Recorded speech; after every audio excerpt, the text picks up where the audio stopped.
Salut tout le monde, c'est Gwen. Aujourd'hui, nous allons parler du PEA, donc du plan d'épargne en action, qui est une enveloppe fiscale super intéressante pour investir en bourse, parce qu'en fait, c'est une enveloppe fiscale qui va nous permettre de ne pas payer d'impôt sur le revenu. Donc, on va voir donc en détail comment ce PEA fonctionne, donc les conditions pour avoir un PEA. Ensuite, nous verrons les PEA jeunes et les PEA PME, donc qui sont des dérivés entre guillemets du PEA. Ensuite, nous verrons les valeurs éligibles au PEA et enfin, nous verrons sa fiscalité. Quelles conditions faut-il remplir pour avoir un PEA? Donc là, on va parler du PEA classique. Donc déjà, vous devez être une personne physique majeure et qui a sa résidence fiscale en France, parce que du coup, c'est vraiment un dispositif totalement français et fait pour les Français. Un seul PEA peut être ouvert par personne et le plafond d'investissement est de 150 000 euros. Du coup, si vous voulez investir plus que 150 000 euros, il faudra forcément un compte titre. Et comme vous avez le droit qu'à un seul PEA, il faudra bien choisir votre broker. Et enfin, il ne peut y avoir que 2 PEA par foyer fiscal. C'est-à-dire que si vos parents tous les deux ont un PEA et que vous voulez avoir un PEA dit classique, et ben vous ne pourrez pas.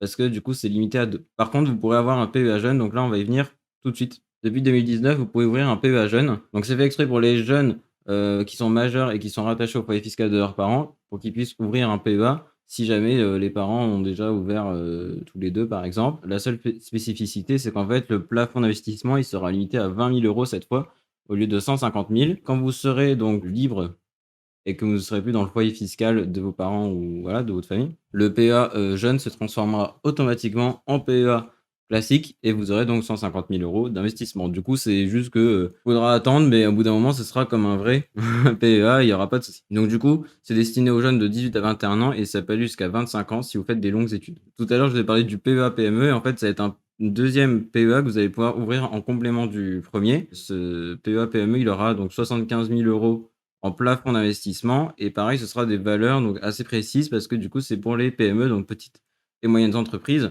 Mais si vous additionnez 75 000 euros plus 150 000 euros, eh ben, vous pouvez investir 225 000 euros au total sans payer d'imposition sur le revenu dessus. Et après, vous aurez donc des prélèvements sociaux, mais ils seront prélevés que lorsque vous ferez un retrait. Les valeurs éligibles au PEA, en fait, il faut savoir qu'il n'y a pas tout qui est disponible dans un PEA, parce que par exemple, dans un compte titre, vous avez donc les actions du monde entier, les obligations, etc., etc. Mais là, dans le PEA, du coup, il n'y a pas d'obligation. Il y a toutes les sociétés qui ont leur siège en France ou dans un pays de l'Union européenne. Vous pouvez aussi investir dans des SICAV, dans des sociétés d'investissement à capital variable, mais il faut que 75% de ce fonds soit composé d'actions ayant des sociétés dans l'Union européenne. Et en plus, certains titres, donc comme les sociétés civiles immobilières, donc par exemple Clépierre, Gessina, je sais pas si vous connaissez, et ben en fait, du coup, toutes ces sociétés-là, elles ne pourront pas être dans un PEA.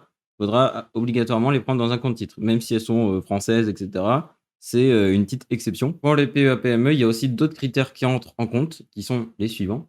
Donc, il y en a 4. Avoir moins de 5000 salariés dans l'entreprise, réaliser un chiffre d'affaires inférieur à 1,5 milliard d'euros par an, avoir son siège social en France ou dans un pays de l'Union européenne et avoir une capitalisation boursière inférieure à 1 milliard d'euros.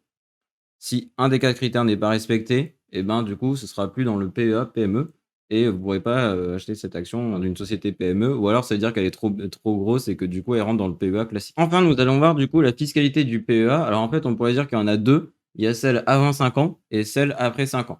Parce qu'en fait, le but du PEA, du coup, c'est que vous n'avez pas d'impôt sur le revenu, mais en contrepartie, vous allez devoir investir au moins 5 ans. C'est fortement déconseillé de clôturer son PEA et de le retirer avant les 5 ans. Donc, c'est 5 ans en fait après la date d'ouverture de votre compte PEA. Donc, n'hésitez pas à l'ouvrir assez rapidement, même si vous investissez pas dessus tout de suite. Comme ça, les 5 ans, ils pourront déjà commencer à compter et puis vous pourrez retirer du coup plus vite après et profiter de votre argent. Parce qu'en fait, du coup, avant 5 ans, vous devrez payer du coup des impôts sur le revenu et vous serez obligé de clôturer le compte si vous faites des retraits. Il y a 3 exceptions qui sont donc le décès du titulaire, le rattachement à notre foyer fiscal possédant déjà 2 PEA ou l'affection des sommes à la création et à la reprise d'une entreprise dans les 3 mois suivant la clôture du PEA. Donc ça, du coup, si jamais vous clôturez ce compte PEA et que c'est donc dans un des 3 cas-là, et ben du coup, vous n'aurez pas d'impôt sur le revenu. Au-delà de 5 ans, du coup, il n'y a plus d'impôt sur le revenu du tout. Il n'y aura que les prélèvements sociaux qui seront donc prélevés au moment où vous faites des retraits, soit partiels ou total, de votre PEA vers votre compte courant. Donc, du coup, ce sera que sur la plus-value. Par contre, du coup, si vous voulez faire un retrait total de votre argent, ça entraînera la clôture du PEA. Donc, vous pourrez en ouvrir un autre mais il faudra attendre 5 ans. Donc bon, c'est pas conseillé non plus de tout retirer si vous voulez continuer à en profiter.